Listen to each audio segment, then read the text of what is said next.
أهلا ومرحبا بكم أعزائي المشاهدين أينما كنتم وحيثما وجدتم، أتحييكم بتحية الإسلام.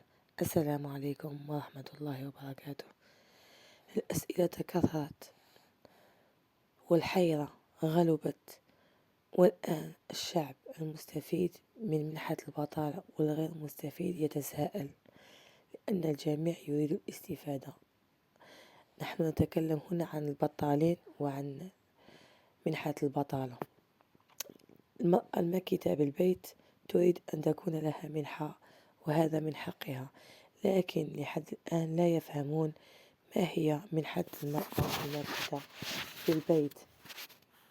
يعني الناس بزاف، النساء بزاف راهم في حيرة من أمرهم، وراهم يسألوني بزاف اسكو المرأة اللي راجلها ماسوري عندها الحق في منحة البطالة، في منحة المرأة الماكثة في البيت أو لا. سأجيبكم وبالإثبات، يعني بالفيديو الذي يثبت صحة كلامي، باش ما يكونش هناك تعاليق سلبية. كاين بزاف ناس ما يأمنوش ويكذبوا أصحاب القنوات، وهذا شيء يخصهم أكيد. نتمنى تدعمونا في القناة، والأجوبة تاعكم راح نجاوبكم عليها، والدليل راني نقرأ في التعليق تاعكم وراني نجاوبكم في التعليق، وكاين اللي التعليق راح يكون في الفيديو، يعني نقرأ التعليق ونجاوب عليه في الفيديو.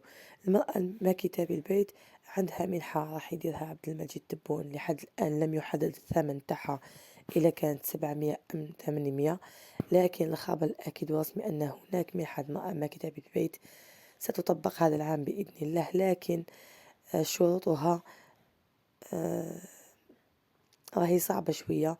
ليستفاد من منحة المرأة الماكثة بالبيت يستفادوا منها اللي راجلها ماشي ماسوري، اللي ما عنده حتى دخل، واللي ما عندهاش منحة هذيك تاع الأمراض المزمنة، واللي ما عندهاش منحة الأب المتوفي. هادو كلهم راح يستفادوا من منحة المرأة الماكثة بالبيت، لأنه كما قال أنه لن يكون هناك أكثر من 1,000,000 امرأة ماكثة بالبيت راح تستفاد من هذه المنحة.